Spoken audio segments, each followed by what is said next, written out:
Hello everyone and welcome back to JB Soto Gaming, where today we're taking a look at Pathfinder Kingmaker. This is on Kickstarter a while ago, and this game's big claim to fame, it is the first CRPG based on the Pathfinder universe. So that term's for computer RPG, if you're not familiar with that term.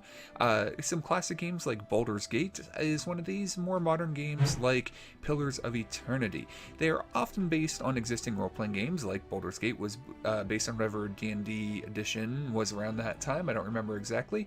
Whereas in this, again, its claim to fame is being the first of these games based on Pathfinder. So let's go ahead and jump right into character creation, and we're obviously going to create a new character. We're not going to you can choose a pre-existing character if you want to.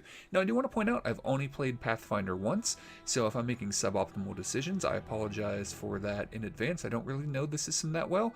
It's much more complicated than 5e of D&D, which I'm playing right now, and I may make some poor choices, so I apologize for that. So there's lots of interesting characters. Lady Vampire, interesting, but obviously probably pretty painful tattoo. This dude looks pretty suave and debonair, and although, in a role-playing game you might be encouraged to play something different than what you are in real life, this character really speaks to me, so why don't we go with that. Now, I do want to point out this is in beta right now, so obviously a lot of the features are going to be missing. For example, we can't change our body type or our face if we are a human, and if we go to, say, a half-elf, we can't really change anything. Now, I want to point out this is my third time attempting make this character creation video. I had some issues I just didn't like I was going the first time because I had to take a lot of time looking at things, and then the second time, for some reason, OBS decided to disable my mic, and it didn't record anything. So I maybe go through a little bit quicker than I did before just because of that. So you can see all the different abilities here, what the classes get. Now, I like having the +2 to an ability score, and we could definitely go with human. I've kind of gone back and forth as to which one I want to go with, but I think we're going to go with a half-elf. You choose if they're right or left-handed, so where they're going to hold their main weapon, male or female, and, again, these options will be added in later as the game is in beta right now. Now, one of the things I want to point out about this that I really like is while this game graphically isn't necessarily the best ever, I think Divinity Original 2, my game of the year last year, probably had the best graphics in the genre, in my opinion. There's some other really good ones as well, though. There are a lot of touches I really like. One of them, for example, you can see the different armor sets and things like that, and people wearing things on their belt. I've seen a little bit of video on this before, and I really like things like when you're inventory and you add things that you're wearing, they show up on your belt and things like that.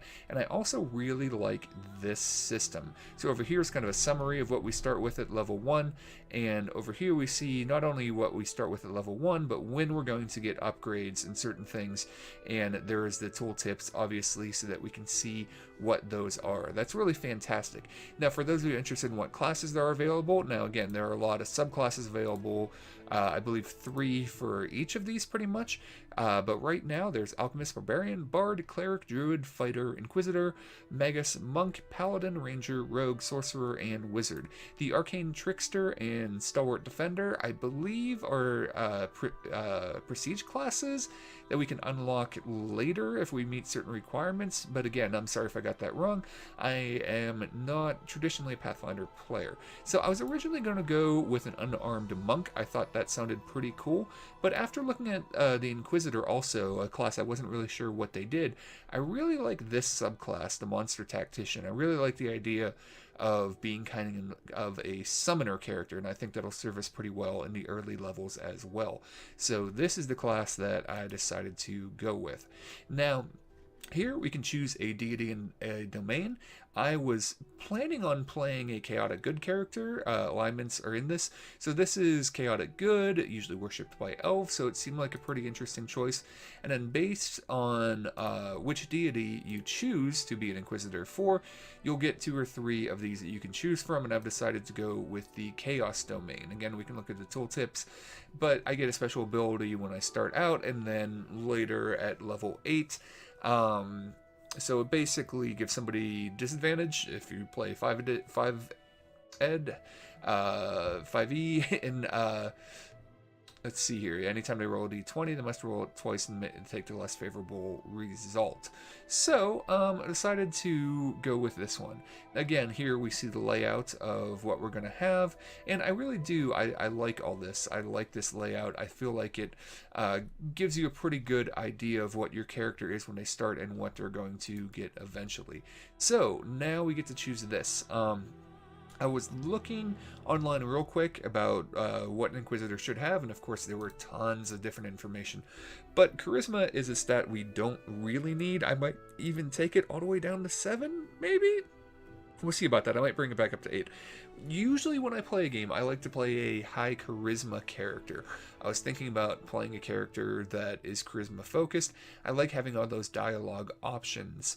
However, and again, you can see that our persuasion right now is starting out not very good. But I've decided, you know what, let's not do that for once. That's usually what I play. And this is a class that seems like they want a lot of different stats. They obviously want their wisdom to be high. So we're going to, for our bonus, choose Wisdom, and we're going to pump it up, I think, to at least 18 to get that +4 bonus. Intelligence is important for like skill points and other things. I maybe want that up a little bit, maybe I don't. I'm still thinking about that. We want Con up a little bit, definitely, and we want Strength up, definitely. So let's get to 16. And now we have 7 points left. I'm planning on playing a melee Inquisitor. From one of the things I read said they tend to have more touch-based spells than range-based spells. So I could be wrong about that. Again, I apologize to any of you who are experts in Pathfinder, but I may be a little bit off on some of the things that I'm thinking. So if I go up, we could go up in intelligence. We could get some more con, that wouldn't be bad. How?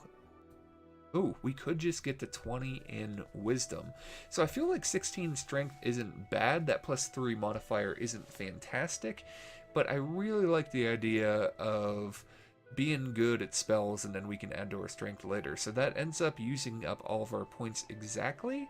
This isn't actually the statistical breakdown I was at before, but I think maybe we'll go with this, and then next we'll add the strength. I really would also like that con a little bit higher, so maybe we could go down, but you know what, we're gonna go with this for now, and maybe I'm making a terrible mistake. All right, what did I miss? Oh, our skill points. So our perception's already really high. We can only put 1 rank right now into these skill points, and I think I'm gonna go with perception. From what I've seen of there isn't a lot of videos out for this game right now, but from what I've seen, perception allows you to see like hidden loot, traps, and things like that. So it seems like a pretty important statistic. So what else do I want to go with? We've got, I feel like we should just go with lore religion, being an Inquisitor, and then last but not least, maybe knowledge arcana, maybe athletics. We've already got a decent athletics. I feel like maybe playing to our strengths here rather than trying to fill in for our weaknesses, like those down there.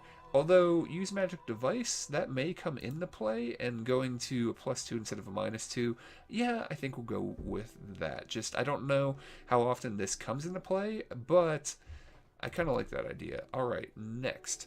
Now we're going to choose our abilities. So we get to choose what, I believe this is because we're the half-elf, we get this bonus here. And we're going to go with perception. Again, that seems like it's a pretty good thing to have. And I'm trying to remember what I picked for this. Oh, you can leave in the comments, you know, if you're an expert Pathfinder player. Spell penetration looked interesting as a first feat. Now, I do want to point out, if you haven't played Pathfinder before, there are a lot of feats. And we don't qualify for quite a few of them right now, but here are the ones we do qualify for. Still, a lot of stuff. But combat casting also seems really good. So spell penetration, and then there's one I think that also causes longer duration. That one sounded good too. I don't remember what that one is called, but if I remember, I think from the one time that I did play Pathfinder, Somebody talked about how if you're going to be like a melee caster, then combat casting is pretty important. Go ahead, like I said, let me know if I'm wrong about this. This probably isn't going to be the character we'll end up playing the whole game with when it comes out, so I am open to any feedback. Just please try to be kind. So basically, if you're not familiar with it, sometimes you do have to make a concentration check in order to do a spell, and being a melee caster, this seems like it's going to provide good help for us being able to do that. One thing, some of the tooltips do kind of stay up. It can get kind of annoying, but again, it's in beta. Hopefully all of those things will improve eventually as the game comes out. So now we have to choose our spells. So we have a decent number of cantrips, basically. I'm not sure if that's what they're called or not in this, but we have a decent number of those already available to us. And when I played earlier, I actually decided to go with Inflict Light Wounds because I wanted the damage spell, and this is a touch spell, so I do like that. And then I decided to go with Cure Light Wounds. It seems like there's a nice, interesting combo there. So we have a damage spell and some healing. So those are the 2 level 1 spells I've decided to go with. And we are going to have the Summon Monster because of our, subclass ability. I listened to these earlier, and I decided that I liked the Confident one the most, so that's what we're going to go with, so we'll select that. I won't bother with this. Let's assume we're a New Year baby, and we're going to go with Chaotic Good, like I said. Now, one interesting thing about this is your alignment can change over the game. There are going to be dialogue options and things you can do in the game that can start to shift your alignment towards something else, and that will be tracked, which is pretty interesting. Oh, choose a name. I hate making up names, but I'm going to go with Cuthbert. It is the name of a character in the Dark Tower series of books that I really enjoyed, even though one of them was basically the Magnificent Seven, and one of them, well, the ending, we're just not going to talk about it, but however, I feel like I appreciate the books even more than ever now after seeing that awful movie that should be incinerated and never spoken of again. How did that happen? The Gunslinger movie, in case you're wondering what I'm talking about, because, yeah. Oh boy, okay. that honestly, I was about to say maybe the most disappointed I was ever in a movie, but it is in the running with the Dungeons and Dragons movie that came out quite some time ago. All right, with so many already good stories in Dungeons & Dragons, anyways, I don't know. So here we go. We have a summary of everything about our character so far. We're going to go ahead and go to complete, and I'll put a cut in here because last time I did this video, this happened. We'll basically have... we'll be able to hit continue when the opening scene comes up, so we will pick up there in the next video when we actually get into gameplay. So again, thanks for any feedback from anybody. If you're interested in seeing more, go ahead and subscribe to the channel. We'll be doing more and more videos on this game. Thanks a lot for watching, everybody. Please like, share, subscribe. That'll help, particularly this being a new series. That really does help the algorithm, because most of my videos don't have a lot of views, but some of them have a really high number. For some reason, I get noticed in the algorithm, so that really does help. Thanks a lot for watching, everybody, and we will talk to you again soon.